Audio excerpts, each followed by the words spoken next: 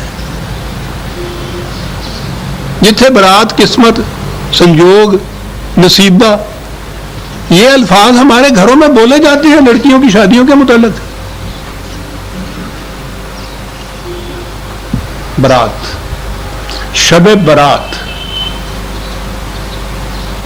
یہ عجیب چیز ہے کہ اور جو تہوار ہمارے ہاں ہیں ان کے لیے کوئی نہ کوئی وجہ تسمیہ وغیرہ بتا دیتے ہیں کہ اس میں یہ ہوا، اس میں یہ ہوا.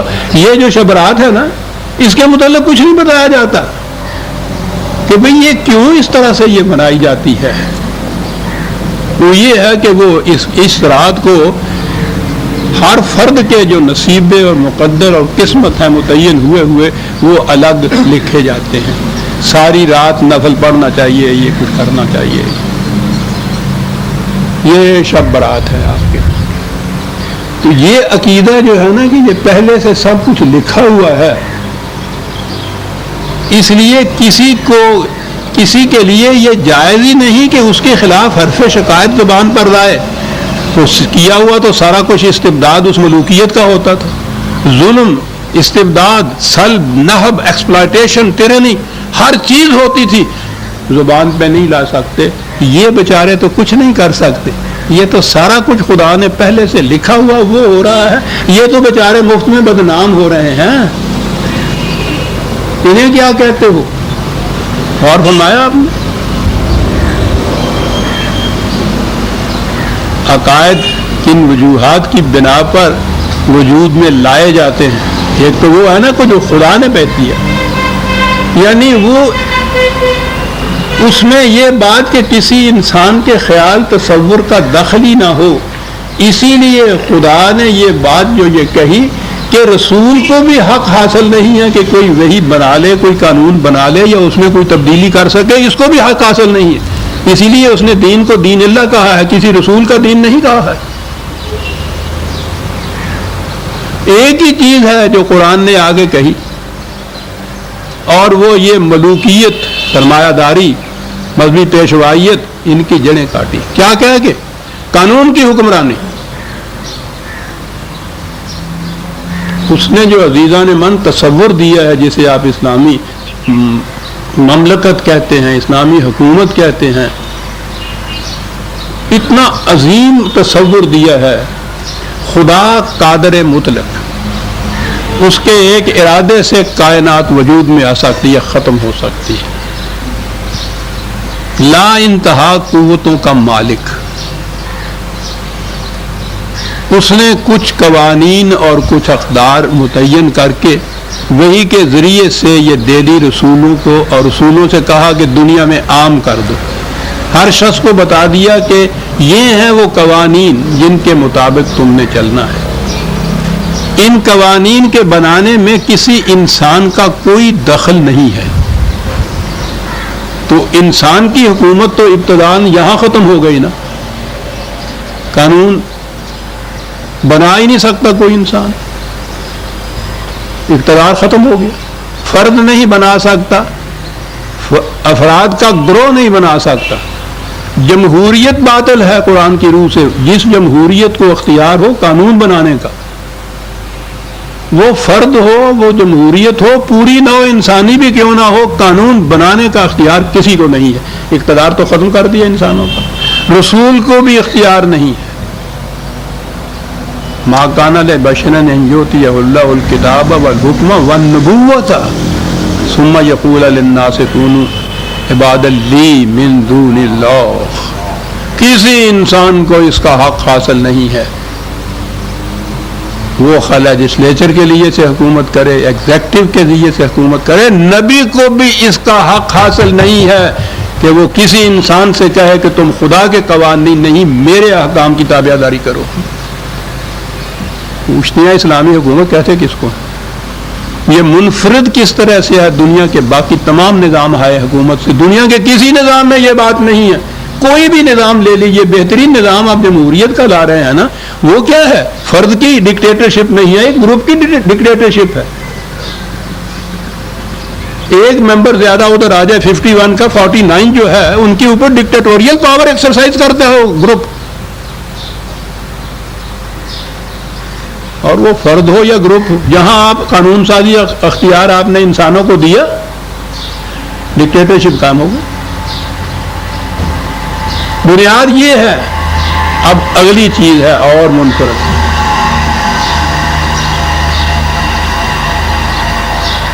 قوانین دے دیے، حدود متعین کر دیے، لمٹس مقرر کر دی، انسانوں کو دے دی، کہہ دیا کہ ان پہ ہم زبردستی نہیں تمہیں چلانا چاہتے، ان کو دیکھ لو، پرکھ لو، جانچ لو، پڑتال کر لو، علم و بصیرت کی روح سے، عقل و شعور کی روح سے اگر تم اس سے سیٹسفائیڈ ان سے ہو جاتے ہو، سمجھ لیتے ہو کہ یہ تمہارے فائدے کی ہے، اسے قبول کر لو، نہیں سمجھتے انکار کر لو۔ کسی قسم کی کوئی سزا نہیں ہے تمہارے خلاف، اوپن ہے، نہیں جاتا نا سے اس راستے پہ نہیں جانا چاہتے، ادھر جانا تھا کہ چلے جاؤ، سمجھ یہ لو کہ یہ راستہ پہنچائے گا فلاں جگہ، لیکن تمہارا اختیار ہے، جاؤ۔ اور اگر یہ سمجھ سوچنے کے بعد تم نے ان کو مان لیا تو پہلا اطمینان تو یہ ہو گیا کہ اب کسی انسان کا کوئی اختیار، ارادہ، قوت جو ہے وہ میرے اوپر نافذ نہیں ہو سکتی، اطاعت میں نے ان کی کرنی۔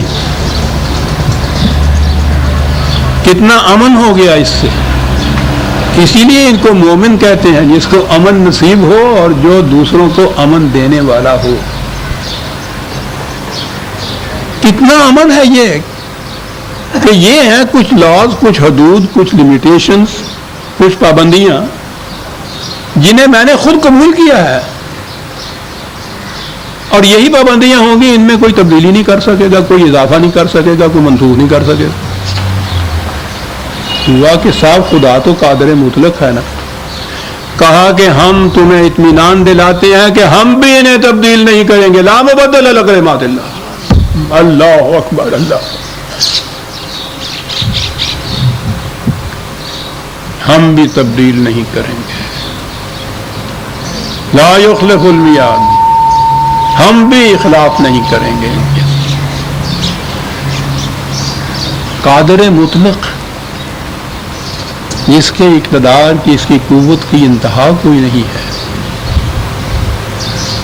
وہ یہ کہتا ہے کہ یہ دے دیے ہیں ہم نے، اختیار دیا ہے، جی چاہے مان لو، جی چاہے چھوڑ دو۔ مان لیا ہے تو پھر اطمینان رکھو کہ ان میں اور یہ انسان تو ایک طرف رہے، ہم بھی ان میں تبدیلی نہیں کریں گے۔ تو تمہارے ہاں یہ خیال پیدا ہو سکتا ہے کہ ہم یہ کرتے چلے آ رہے ہیں، ایک نبی کے بعد دوسرا نبی آ جاتا تھا، اس نبی کی وساطت سے ہم کچھ قانون یا شریعتیں دے دیتے تھے جو پہلے سے کچھ مختلف ہوتی تھی۔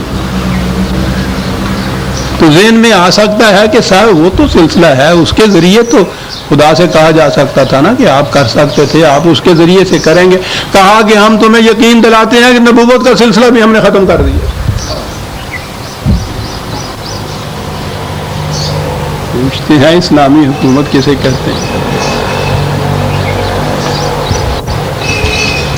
اب باقی کون سی چیز رہ گئی جس کا کچھ تھوڑا سا بھی کھٹکا ذہن میں ہو کہ شاید اس میں تبدیلی پیدا ہو؟ یہ دین جو دیا ہے، اس دین کے اندر یہ تصور آنا کہ انسان مجبور محض ہے، یہ سارا کچھ پہلے سے لکھا دیا ہوا ہے اس قادر مطلق نے، اس میں تو دوسرا کوئی اور طرف رہا، خود انسان بھی اپنی قسمت میں کوئی تبدیلی نہیں پیدا کر سکتا، یعنی اتنا اس کے خلاف ڈائمیٹریکلی اپوزٹ، یکسر ایک دوسرا دین، ایک دوسرا عقیدہ، بنیادی عقیدہ مختلف، وہ آزادی بے انتہا، یہ مجبوری محض۔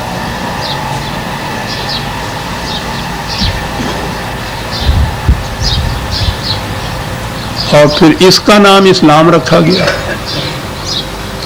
ملوکیت کو یہی سوٹ کرتا تھا اسلام۔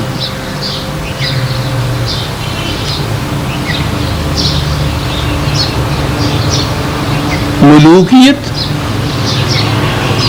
جس دین کی یہ کیفیت ہو کہ خدا نے یہ کہہ دیا کہ ہم بھی وعدہ خلافی نہیں کریں گے، کہا کہ اگر تمہیں کہیں یہ خیال پیدا ہو کہ فلاں بات کو، وعدہ کے معنی خدا کا قانون ہوتا ہے، یاد رکھیے کہ فلاں بات میں تو یہ خلاف ورزی کچھ ہو گئی، تو کہا کانا وعدہ مسئولا، ہم بھی اکاؤنٹیبل ہیں، ہم سے بھی پوچھا جا سکتا ہے کہ تم نے یہ کیوں کیا ہے۔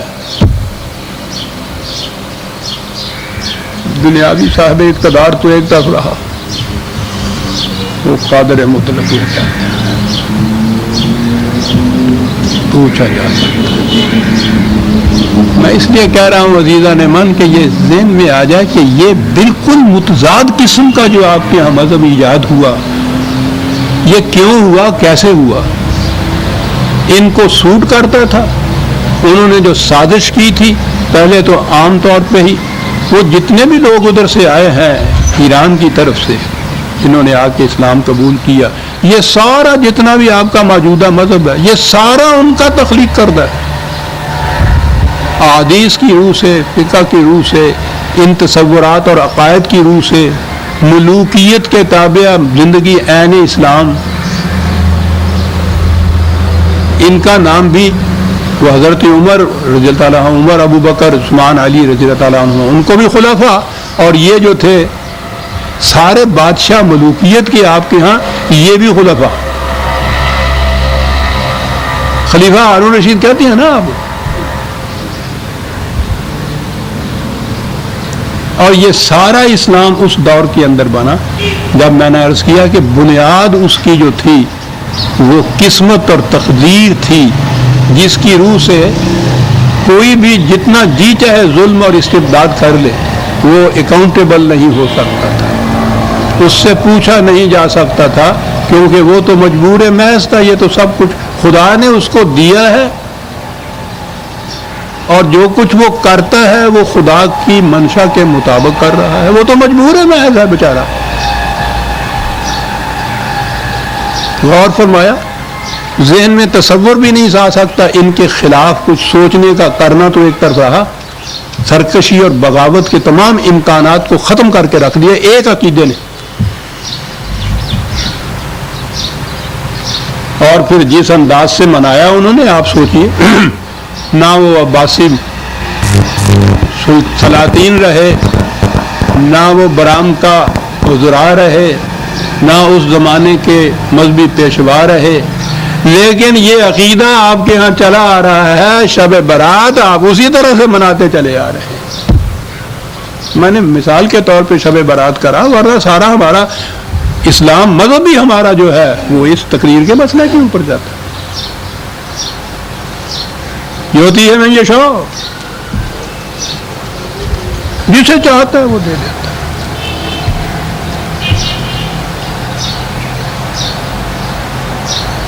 قرآن کی پوری تعلیم کے کانٹیکسٹ کے اندر یہ لیا جائے اور عربی زبان کی روح سے بھی لیا جائے تو یہ ہوتی ہے من یشاء کہ یہ ہے وہ جنت جس کی وسعتیں ارض و سما میں پھیلی ہوئی ہیں.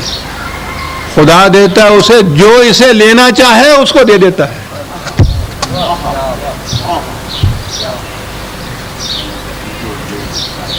من یشاء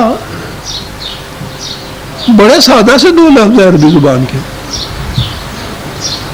کسی عربی جاننے والے سے پوچھ لیجئے کہ صاحب یہ معنی اس کے ہے یا نہیں. ٹھیک ہے، یہاں بھی کتنا بڑا اختیار دیا ہے.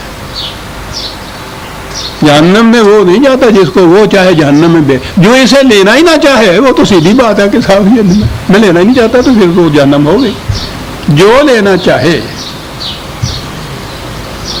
اسے ہم دیتے ہیں. اب لینے کے لیے اس نے کچھ قاعدے قانون مقرر کر دیے، اسی بات. جو بھی آئے اس کو بہرحال سفر کرنا ہے تو ٹکٹ لینا ہوگا، اسٹیشن پہ پہنچنا ہوگا، سیٹ ریزرو کرانی ہوگی، اس گاڑی میں بیٹھنا ہوگا جو کراچی جانا ہے، جو کراچی کی طرف جانے والی ہے، پشاور والی گاڑی میں نہیں. پھر وہ کہہ دے گی حکومت کہ ہم اسے کراچی پہنچا دیں گے جو کراچی جانا چاہے گا.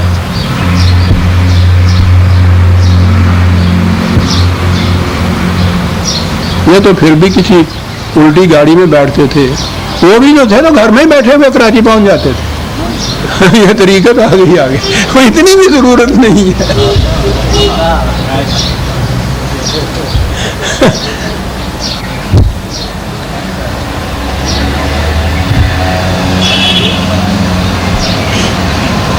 یوتی ہے من یشاء، کیا بات ہے اس قادر مطلق کی. ہم دخل نہیں دیں گے، جو لینا چاہے. پھر یہ بات نہیں ہے کہ جو لینا چاہے لے لے، ہوتی ہے ہم دیں گے اس کو جو لینا چاہے. مجبور تو وہ ہو گیا. جب آپ نے قاعدے کے مطابق ٹکٹ خرید لیا، ریزرویشن کرا لی، وہ گاڑی آ گئی جس میں آپ نے جانا ہے، اس میں بیٹھ گئے، اس کے بعد آپ کو جنرل مینیجر تک بھی وہاں سے اٹھا نہیں سکتا. میں نے قاعدے اور قانون کے مطابق یہ سیٹ لی. یوتی ہے من یشاء. کیا کروں بیٹا عزیزان من، کیا کیا چیزیں قرآن کی عرض کروں آپ کے ساتھ.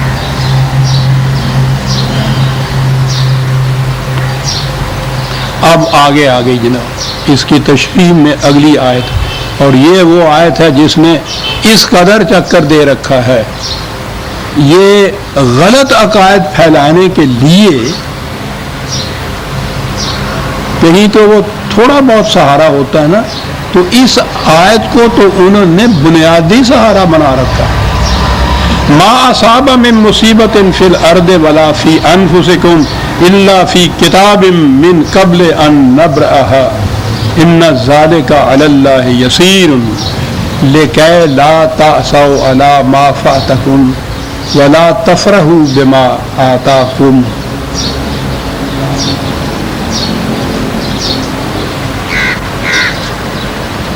کوئی ترجمہ اٹھائیے اور پھر دیکھیے کہاں جا پہنچی. وہ بات جو ابھی میں نے کی تھی کہ سارا کچھ پہلے سے مقدر میں، قسمت میں لکھا ہوتا ہے، اور وہ ایک کتاب ہے لوح محفوظ جس کو کہتے ہیں، یہ اپنے اللہ کے ہاں، اس میں ہر ایک کے متعلق لکھا ہوا ہوتا ہے، پہلے سے لکھ دیا ہوا. اور ترجمہ پھر اس آیت کا، کوئی مصیبت جو باہر کی دنیا میں آئے، فی الارض آئے، ولا فی انفسکم تمہارے اپنی ذات کے اندر یہ آئے، وہ الا فی کتاب من قبل ان نبرأ اس مصیبت کے پیدا ہونے یا نمودار ہونے سے پہلے ہی کتاب میں لکھی ہوئی ہے وہ. میں عرض کر رہا ہوں کہ اس کا پھر وہ عام ترجمہ کر کے میں یہ شاہ کو تقویت کیسے پہنچ رہی ہے، پہلے سے لکھی ہوئی ہوتی ہے. بھئی یہ کیوں لکھ دی پہلے سے یہ سارا کچھ؟ وہ اس لیے ان ذالک علی اللہ یسیر، یہ اللہ کے لیے بڑا آسان تھا، اس لیے کہ وہ تو علیم ہے، اس کا علم تو لا منتہا ہے، عالم الغیب ہے، ہر ایک کے متعلق وہ جانتا ہے کہ اس نے کیا کرنا ہے کیا نہیں کرنا ہے. تو یہ تو سوال ہی نہیں پیدا ہوا کہ اس نے کیا کرنا ہے، یہ کہ ہم نے کیا کرانا ہے اس سے. تو جس کی قدرت یہ ہو کہ وہ ہر فرد کے متعلق اس کو ہوا کہ ہم نے یہ کرانا ہے اس سے، اور اس کا پھر علم ہو سارا ہی اس کو، تو اس کے لیے مشکل کیا ہے کتاب میں یہ لکھ دینا. کہا کہ دیکھیے کیا دیا اللہ نے، کہ بڑا آسان ہے ہمارے لیے. کاہے کے لیے یہ کیا؟ لِکَیْ لَا تَأْسَوْا عَلَىٰ مَا فَاتَکُم، اس لیے کہ تمہیں جو نقصان پہنچ جائے اس کے اوپر پھر رنج نہ کرو، تم افسوس نہ کرو. تو جب کرو گے نا، جب یہ چیز ہوئی کہ فلاں شخص کے ہاتھوں یہ نقصان پہنچ گیا، اس نے مجھے تکلیف پہنچائی، وہ مار کے لے گیا، یہ ظلم کرتا ہے، تعدی کرتا ہے، یہ جو ہم نے تمہیں بتا دیا نا کہ یہ پہلے سے لکھا ہوا ہے، یہ اس لیے بتا دیا کہ ایسے موقع کے اوپر تم خام خواہی اپنے آپ کے اندر پریشان نہ ہونا شروع کر دو. اس نے کچھ نہیں کیا ہے، ہم نے یہ سب کچھ کیا ہوا ہے، تاکہ تم اپنی تکلیف مصیبت نقصان سے تمہارے اوپر یہ اثر نہ ہو جائے کہ تم اس میں دل برداشتہ ہو جاؤ، گلہ کرنے لگ جاؤ، افسوس کرنے لگ جاؤ. بالکل نہیں. یہ دیکھا، یہ ہر قسم کی ظلم اور تعدی اور سلب اور نہب اور ایکسپلائٹیشن، ہر قسم کی چیزوں سے مطمئن کر دیا محتاج کو، غریب کو، بھوکے کو، مصیبت زدہ کو، کہ آتی ہیں مصیبتیں آتی رہے. وہ جو کہا جاتا ہے کہ وہ ان کے جسم میں معاذ اللہ کیڑے پڑ گئے تھے، تو وہ ایک کیڑا گر جاتا تھا تو اٹھا کے پھر زخم میں رکھ لیتے تھے. اور پھر ہمارے ہاں کا شاعر، مرضی یار کے خلاف نہ ہو، لوگ میرے لیے دعا نہ کریں، تاکہ تمہیں اس کا افسوس نہ ہو کہ یہ مجھ پہ مصیبت کیوں آ گئی. عقیدہ جو تمہارا ہو گیا کہ یہ تو پہلے خدا نے لکھ رکھی تھی، جو اس کی طرف سے تو نہیں آئی. وَلَا تَفْرَحُوا بِمَا آتَاكُمْ، اور پھر جو کچھ مل جائے تو اس کے اوپر بھی خام خواہ متکبر نہ تم ہو جاؤ، یہ بھی اسی کی طرف سے وہ دیا ہوا. یہ تو چھوڑ دیجئے، کون نہیں متکبر ہوتا. اصل چیز تو یہ تھی کہ وہ جو مار پڑے تمہیں اس قدر، اس کے خلاف حرف شکایت زبان پہ نہ لاؤ. عقیدہ یہ رکھ دیا کہ پہلے سے کتاب خداوندی میں تو لکھا ہوا تھا، اور اس کو کوئی ٹال نہیں سکتا، اس کو کوئی بدل نہیں سکتا. اس کے خلاف میں نے یہ کیا کہا. وہ جو وارنٹ گرفتاری لے کے آتا ہے وہ سپاہی، اس سپاہی کے خلاف کیا رنج اور اس کے خلاف کیا گلا. وہ تو لے آتا ہے کسی اتھارٹی کی طرف سے ایک پروانہ لے کے آتا ہے. اس نے جو تکلیف پہنچائی، مجھے نقصان پہنچایا ہے، تو اس میں اس کا کوئی قصور نہیں ہے. اس لیے جب یہ عقیدہ تم رکھ لو گے کہ اس خدا کی طرف سے ہے، تمہیں کسی تکلیف، کسی رنج، کسی نقصان کا اثر دل پہ نہیں ہوا کرے گا، تمہیں افسوس تک بھی نہیں ہوا کرے گا. رکھ لو یہ عقیدہ، بن جاؤ پتھر. پھر محسوس تک نہ کرو اس کے خلاف، مرضی یار کے خلاف نہ ہو. جی مفہوم تو میں بعد میں عرض کروں گا. ان کی صورت یہ ہے کہ جہاں تک حسب منشا ہوتا ہے نا، وہیں تک قرآن کی آیت لیتے ہیں، حتیٰ کہ آدھی آیت ہی لے لیتے ہیں، آدھی چھوڑ دیتے ہیں. تو وہ آیت کا تو آپ کو پتہ ہی ہے. یہ نکاح کے وقت میں نکاح نامے کے اوپر بھی لکھی ہوئی ہوتی ہے. آیت یہ ہے وَإِنْ خِفْتُمْ أَلَّا تُقْسِطُوا بَيْنَ النِّسَاءِ، ہے یہی ہے نا جی. پہلا ہے اگر تم یہ محسوس کرو کہ یہ جو مونوگیمی ہے، ایک بیوی کے ساتھ انصاف نہیں کر سکو گے تم عورتوں کے ساتھ، یتیموں کے ساتھ. میں اس کا مفہوم نہیں بیان کر رہا، میں کہہ رہا ہوں کہ یہاں سے آیت شروع ہوتی ہے کہ اگر یہ صورت ہو پیدا کہ تم انصاف نہ کر سکو، تو پھر اس کے لیے ایک راستہ ہے تمہارے ہاں کی اجتماعی مشکل کا کہ ایک سے زیادہ بیوی کرنا۔ یہ ہے آیت۔ نکاح خواہ کو کبھی سنیے گا وہ پہلا ٹکڑا پڑھتا ہی نہیں ہے، فَانكِحُوا مَا طَابَ لَكُم مِّنَ النِّسَاءِ أَرْبَعَةٌ، یہیں سے شروع کرتا ہے۔ یعنی یہ نہیں کہ اگلی آیت ہے اسی آیت کا آدھا حصہ۔ نکاح نامہ جو چھپا ہوا ہے اس میں آپ دیکھیے گا، اس میں بھی یہ آدھا ہی حصہ چھپا ہوا ہوتا ہے۔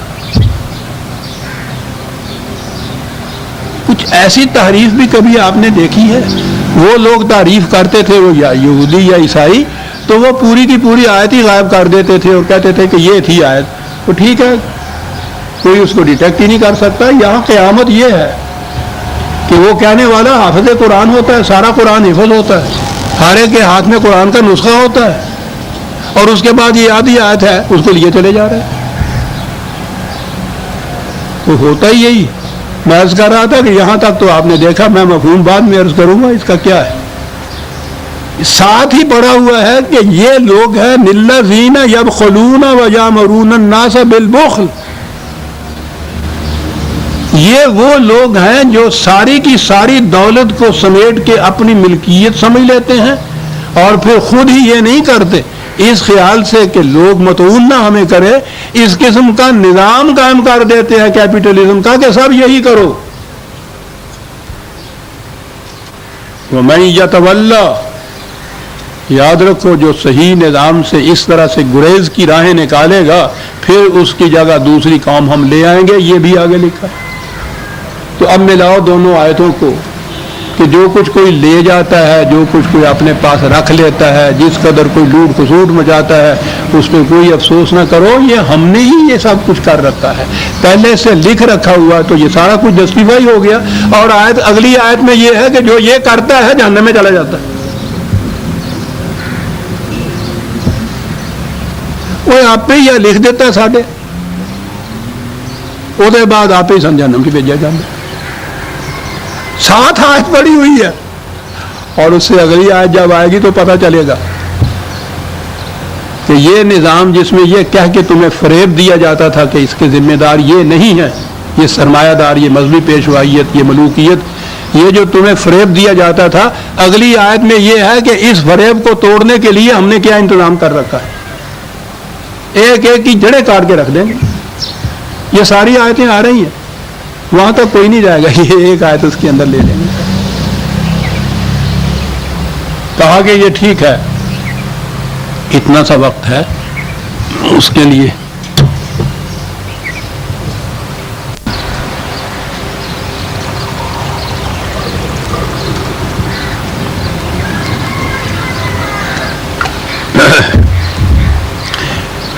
کہا جہاں تم نے رہنا ہے اس دنیا کے اندر، یہاں یہ کچھ ہوگا، خارجی حوادث بھی آئیں گے، زلزلے، سیلاب، جھکڑ، قحط سالی۔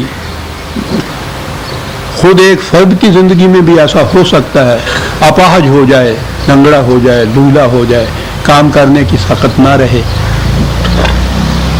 فرد میں بھی ہو سکتا ہے، خارجی دنیا میں بھی یہ چیزیں ہو سکتی ہیں۔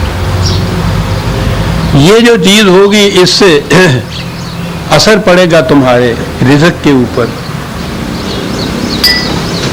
باہر کی دنیا میں ہوگا تو اجتماعی طور پر رزق کی تنگی ہو جائے گی، افراد میں یہ بات ہوگی تو اس فرد کے اوپر جو مصیبت آئی ہے اس سے وہ بیچارہ بڑی مصیبت میں، تکلیف میں زندگی بسر کرے گا۔ جس کو کسی طرح سے زیادہ اس نے لوٹ خسوٹ کے حاصل کر لیا، وہ اس سے بخل کرے گا، اپنی ملکیت سمجھ لیجیے۔ کہا یہ جو تکلیفیں ہوں گی، تمہیں نقصانات پہنچیں گے، وہ اس لیے پہنچیں گے کہ یہ نظام اس قسم کا ہے کہ جس میں ہر فرد جو ہے وہ اپنی اپنی ذمہ داریوں کے لیے آپ ذمہ دار ہے، کسی کی مصیبت میں کوئی دوسرا ہاتھ بٹانے والا نہیں۔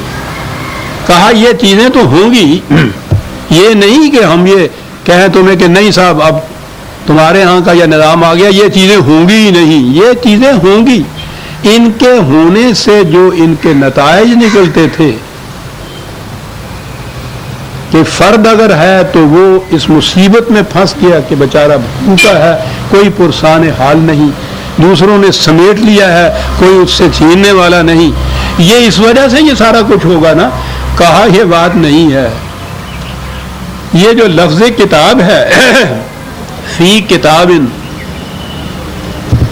یہ وہ الکتاب نہیں ہے، کوئی معرفت نہیں ہے یہ کہ خدا کے ہاں کوئی ایک کتاب ہے اس میں یہ سب کچھ لکھا ہے. کتاب کے معنی قانون ہوتا ہے.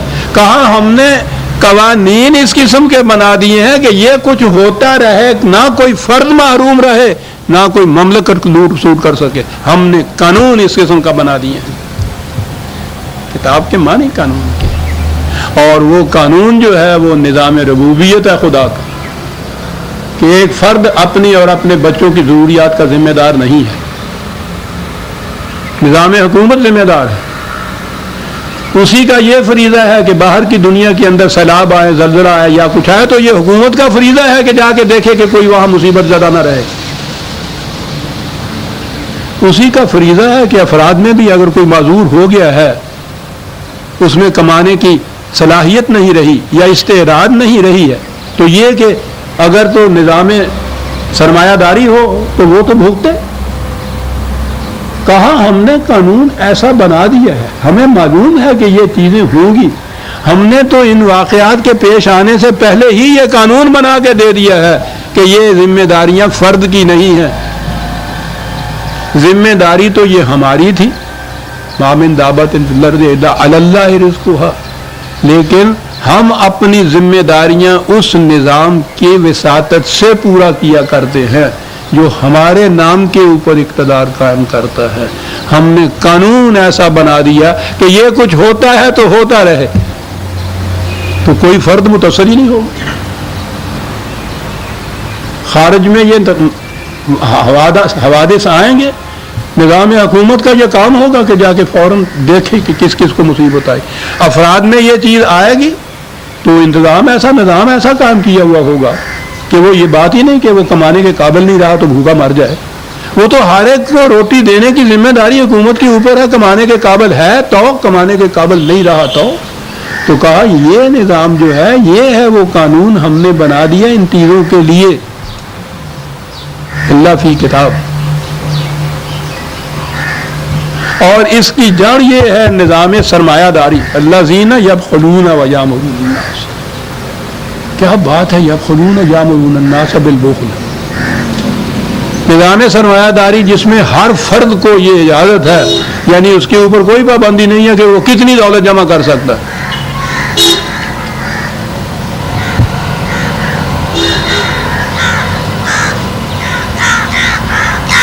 کہا یہ ہیں وہ لوگ.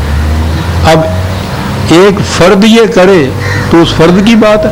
کہا ہے مصیبت یہ آ جاتی ہے کہ یہ جب اختیار اپنے ہاتھ میں لیتے ہیں وہ یامرون الناس بالبخل. بخل کے معنی نظام سرمایہ داری ہے. انفرادی طور پر جتنا جی چاہے تم اکٹھا کر لو مال و دولت، یہ ہے نا نظام سرمایہ داری. اسی کو بخل کہتے ہیں عربی میں. کہا یہ خود وہ چاہتا تھا کہ ایسا کرے، اور اب جی میں کھٹکا یہ تھا کہ اس سے ذرا نکو بن جاؤں گا، اس سے انگلیاں اٹھیں گی کہ کیسے یہ دولت جمع کر لی، کہاں سے لیا اتنا، اس کے پاس تو پہلے کوئی تھا ہی نہیں، اب یہ اتنا کچھ کیا کر لیا. تو وہ کرتا کیا ہے، ہوتا ہے صاحب اختیار یامرون الناس بالبخل. وہ معاشرے میں نظام ہی یہ اس قسم کا راج کر دیتا ہے کہ ٹھیک ہے جتنا جی چاہے کسی کا سنبھال. اب اس ایک آیت نے وہ جو کچھ پہلے مفہوم لیا جاتا ہے اس کا غلط اس سب پہ پانی پھیر کے رکھ دیا. ورنہ یہ تو یہ ہونا چاہیے تھا نا کہ جس کے پاس کچھ نہیں رہا اس کو بھی اطمینان رکھنا چاہیے، افسوس اور گلہ نہیں کرنا چاہیے. خدا کی طرف سے تھا، جتنے اس نے جمع کر لیا ہے اس کے خلاف بھی لب کشائی نہ کرو، خدا نہیں دیا، یہ ہونا چاہیے تھا نا. اور وہ اس کے خلاف اسی آیت میں، اگلی آیت میں یہ کہتا ہے کہ یہ سارا کچھ اس لیے ہوتا ہے کہ یہ یہاں نظام سرمایہ داری کا راج ہوتا ہے اور وہ چلتا ہے حکومت کے بل بوتے پر. اگر حکومت اسے قانوناً جائز نہ قرار دے کوئی لٹنے والا بھی آسانی سے لٹ نہیں سکتا. وہ زبردستی ایک پیسہ نہیں کوئی دوسرے سے لے سکتا، قانون دلا دیتا. یامرون الناس بالبخل، تو کیا بات ہے اس قرآن کی. اور یہ کون ہے؟ الذین یبخلون، اپنے من میں یہ بات ہوتی ہے کہ ہم نے اتنا کچھ اکٹھا کرنا ہے، اور اس کے لیے وجہ جواز کیا ہوتی ہے؟ معاشرے میں نظام ہی اس قسم کا پیدا کر دیتا ہے کہ سب جائز ہے. جتنے ممالک ہیں کیپیٹلسٹک کنٹریز، اس میں آپ دیکھیں گے انہوں نے قانوناً اس کو جائز قرار دے دی. قرآن نے قانوناً یہ کچھ کہہ دیا کہ یہ مال ضرورت سے زیادہ جمع کرنا، یاد رکھو جہنم میں تپائے جائیں گے یہ سکے، داغا جائے گا تمہیں، اور کہا یہ جائے گا کیا جی ھذا ما کنزتم لانفسکم، یہ وہ کوئی دولت ہے جسے تم نے اپنی ذات تک کے لیے محدود کر رکھا تھا. اندازہ لگائیے. وَيَأْمُرُونَ النَّاسَ بِالْبُخْلِ مَن يَتَوَلَّىٰ فَإِنَّ اللَّهَ هُوَ الْغَنِيُّ الْحَمِيدُ. جو اس سے گریز کی راہ نکالے گا تو یہ بات نہیں ہے کہ تم نے اللہ کا کچھ چھین لیا ہے، وہ یہ سب کچھ کرتا ہے اور وہ پھر تم سے چھین کے خود لے لے گا. وہ کہتا بات نہیں ہے، وہ مستغنی، وہ تو غنی حمید ہے. غنی ہے، چھیننے والا تو حمید نہیں ہو سکتا، اس کی تو کوئی تعریف نہیں کرتا. غنی ہے اس لیے وہ اس قابل ہے کہ اس کی تعریف کی جائے. یہ جو چیز ہے نا من یتولا، جو گریز کی راہیں نکالے گا تو پھر کیا ہوگا؟ تو میں نے عرض کیا ہے کہ یہ فرد نہیں، قوم کی بات ہے، نظام کی بات ہے. ایک ہی آیت میں پیش کرتا 47/38. ہاں انتم ہؤلاء تدعون لتنفقوا فی سبیل اللہ، تم وہ لوگ ہو بلایا جاتا ہے تمہیں نظام ربوبیت کی طرف، اپنی ضرورت سے زائد جتنا کچھ بھی ہے وہ سارا دوسروں کی ضرورت کے پورا کرنے کے لیے اس نظام کے حوالے کرو، اس کے لیے بلایا جاتا ہے. فَمِنْكُمْ مَن يَبْخَلُ، تو تم میں سے وہ ہیں کہ جن کا جی چاہتا یہ ہے کہ زیادہ سے زیادہ ہم اپنے لیے سمیٹ لیں. وَمَن يَبْخَلْ فَإِنَّمَا يَبْخَلُ عَن نَفْسِهِ، جو اس طرح سے دوسروں کا قصور کے لے آتا ہے اسے یاد رکھنا چاہیے یہ اپنی ذات کے خلاف یہ کچھ کر رہا ہے. ذات کے خلاف کیوں کر رہا ہے؟ اس لیے کہ اس نظام کے اندر ہی اس کو یہ اطمینان اور امن حاصل ہے نا کہ کوئی نہیں لے سکتا. اور یہ نظام اور یہ حکومت ہی جب الٹ جائے گی، نہ کیرا منزلت باشد نہ میرا، پھر تو بھوکا اور یہ امیر یکساں ہو جائیں گے. کہا کہ فَإِنَّمَا يَبْخَلُ عَن نَفْسِهِ وَاللَّهُ الْغَنِيُّ دیکھو وَأَنْتُمُ الْفُقَرَاءُ، محتاج تو تم ہو حقیقت میں. اور یہ ہے اگلی آیت وَإِن تَتَوَلَّوْا، اگر تم گریز کی راہیں نکالو گے اس نظام سے جو ہم کہتے ہیں تو کیا ہوگا؟ يَسْتَبْدِلْ قَوْمًا غَيْرَكُمْ، تمہاری جگہ ایک دوسری قوم آ جائے گی.